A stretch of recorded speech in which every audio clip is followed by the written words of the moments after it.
বিচার বিভাগীয় তদন্তের মাধ্যমে দোষী, মদতদাতা ও পরিকল্পনাকারীদের চিহ্নিত করে দৃষ্টান্তমূলক বিচার নিশ্চিত করা। ৫,০০০ দরবার ও মাজার শরীফের অনুসারী খাদেমগণ সম্মিলিতভাবে এই হামলা প্রতিরোধ করবে এবং দাবি আদায়ের জন্য রাজপথে নেমে আসবে।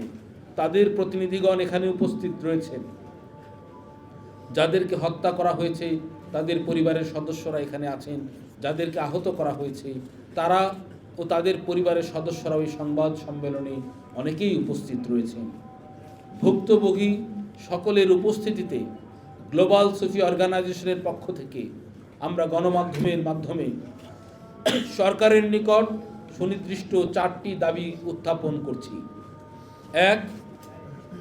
অবিলম্বে দেশের সকল মাজার শরীফ ও দরবার শরীফে হামলা, ভাঙচুর, লুটপাট, অগ্নিসংযোগ এবং এসব দরবার ও মাজার শরীফের খাদেম ও ভক্তদের হত্যা এবং জখমের ঘটনা বিচার বিভাগীয় তদন্তের মাধ্যমে দোষী, মদতদাতা ও পরিকল্পনাকারীদের চিহ্নিত করে দৃষ্টান্তমূলক বিচার নিশ্চিত করা।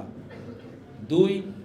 অগ্রাধিকার ভিত্তিতে দেশের সকল সুফি দরবার, খানকা, মজলিস, আস্তানা, আখড়া, মাজার শরীফ সহ সকল সুফি স্থাপনা ও নিদর্শনের সর্বোচ্চ নিরাপত্তা নিশ্চিত করতে এবং সুফি বাউল, ফকির, দরবেশদের নির্বিঘ্নে নিরাপদে নিজ নিজ আচার অনুষ্ঠান ও রীতিনীতি পালনের নিরাপদ পরিবেশ সৃষ্টি করতে বাংলাদেশ পুলিশ, সেনাবাহিনী, বিজিবি, আনসার সহ সকল আইন শৃঙ্খলা রক্ষাকারী বাহিনী ও সামরিক নির্বাহী আদেশ প্রদান।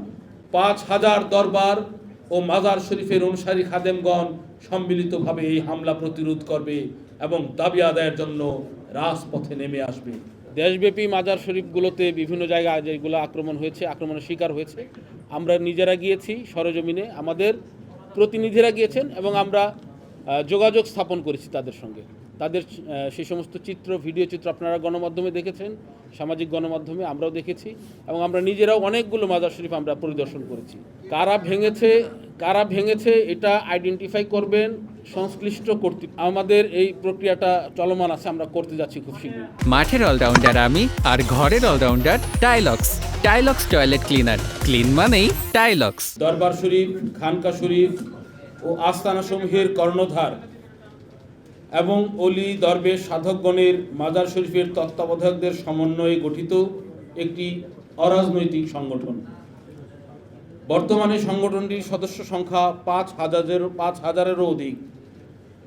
সুফিবাদের চেতনা ধারণকারী দেশের বিভিন্ন দরবার ও মাজার শরীফের কর্তৃপক্ষ গ্লোবাল সুফি অর্গানাইজেশনের সাথে সংযুক্ত হয়ে এই সংগঠনের লক্ষ্য উদ্দেশ্য বাস্তবায়নে একাত্মতা প্রকাশ করছে।